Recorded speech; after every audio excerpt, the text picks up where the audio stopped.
Good morning, grade 5s, and welcome to our NST lesson. And today we're going to be looking at processed materials and their special properties.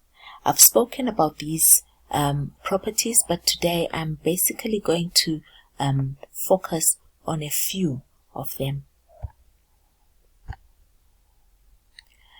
I'm going to look at fire resistant, durability, waterproof, heat resistant, and absorbent. These are the 5 properties that I will deal with in detail. We've spoken about the other ones before, so let's look at these ones in detail. Fire resistant. If a property is fire resistant, it means that the material is not easily damaged by fire. Okay? Note the difference between that one and this one here. So it's not easily damaged by fire, and then if something is durable, it means that something will last for a long time. Okay, it's strong and it lasts for a long time. So durability actually talks to the duration of time. Okay, it lasts for a very long time. If something is waterproof, it will not let water pass through it.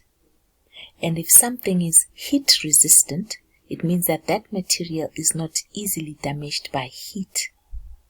Okay? Yes, you do get heat from the fire, but if something is heat resistant, then any kind of heat will not damage it, whether it's the sun's heat or the heat from the stove or the heat from electricity, so it will not be damaged by the heat, different types of heat. But then when we talk about fire, we are basically looking at the fire itself. Alright, and then absorbent means that this material is able to take in or soak up liquid easily. And there's quite a number of these examples of materials that can soak up liquid easily. Okay, so let's move on. Properties and uses of processed materials.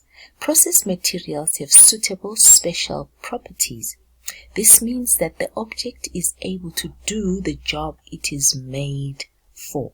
Remember, we said from raw materials we process and we come up with a new product, and most of the times the new product has got totally different properties from its original state, and it will be used for a different purpose. Like, for example, we dig up our iron ore and then we process that and we come up with cast iron pots, which are not used for, which are used for cooking, something that is totally different from the original material. So let's look at some of these properties and these processed objects in detail. Okay, so when we look at durability, which is a property, okay, we say that if something is durable, it talks to the time, okay, the length of time in which you can use this thing. Okay, so durable material can withstand wear and tear. Okay, so you can actually leave your plastic chair outside for the whole year, and you'll find that that plastic chair will still be usable after a year. So which means that plastic chair is durable, which means that it can withstand wear and tear. Even if the material is used every day and exposed to weather elements over a long period of time, it still remains strong. Okay, and then I've got an example here of a soccer goal post. This one is made out of ropes. I'm sure you've seen that rope, and it's also made out of iron and steel. The poles are made out of iron and steel. Both these materials are very durable. You leave this post out in the sun, it's exposed to weather elements, but you can still use it year in, year out without any problems. Once you see these things starting to break, then you know that the soccer net has worked for a long time. And the poles will stand there throughout the rain, throughout sunshine, throughout windy days, and they will still remain standing. So which means that they can withstand a lot of different kinds of conditions and still remain standing, which means that they are durable.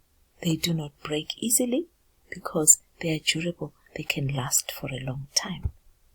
Alright, then waterproof. When we talk about waterproof, we are saying that the material does not allow water to pass through it. A raincoat, for example, is an example of something that is waterproof. But there is a difference between waterproof and water resistant. Okay, so please make note of that. Your cup, for example, is waterproof because it has been designed to hold water. And if you leave your water there, you will still find it there the next day and the following day because it does not allow it to pass through. Some phones are waterproof, okay? There's a difference between waterproof and water resistant. If it's waterproof, then it means it does not allow water to pass through it. So even if you dive into the pool, you stay underwater for days. When you are retrieved from the pool, that phone should still be functional because it does not allow water to pass through it. And then we have an umbrella. Of course, we know this one is waterproof, doesn't allow water to pass through. On rainy days, it keeps you dry. Same applies to the raincoat, which also keeps you dry. Fire resistant. When we talk about fire resistant, we are saying that this object does not catch fire. Okay, the objects are made out of fire retardant material, which means that this material that they are made out of does not catch fire easily, and it protects the person from burning. So there is a fireman, I'm sure you can see him there. It looks like he's burning, but on the inside he's fine because the material that has been used here stops the man from catching fire. He actually does not get burnt, alright, compared to this one who's being helped. This one is likely to get burns and bruises and what have you, but this one, once he removes his fireproof suit, you find that he's okay. And then heat resistant. Remember we spoke about fire resistant, and now we're looking at heat resistance. Heat resistant, this is material that is not easily damaged by heat. Okay, so your bricks, for example, we fire the bricks when we make them so that they become strong. So they are heat resistant, and you find that in some rural areas they use these as stands for their pots. So they'll put 3 of them around the fire, and they make a fire, and then they put their pot on the bricks as a stand. So these bricks will not burn; they'll keep on,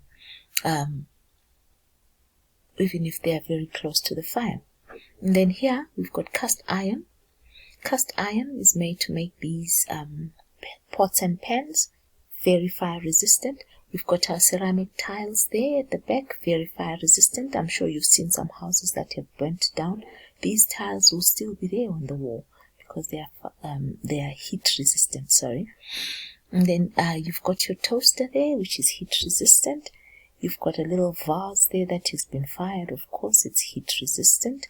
And then you've got your glass, which is also heat resistant. It will resist some heat for some time before it pops. And then we also have these wires that bring electricity, or we use them as our chargers. All these are also heat resistant. And then when we talk of absorbent material, we are talking about material that soaks up liquid. Okay, these are some examples: your newspaper, your sponges, your clothes, anything that you can use that soaks up water. If you put it in water, it takes up the water, then we say it is absorbent.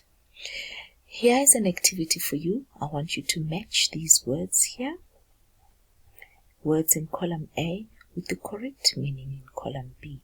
That is your homework for today. Have a good day. Goodbye.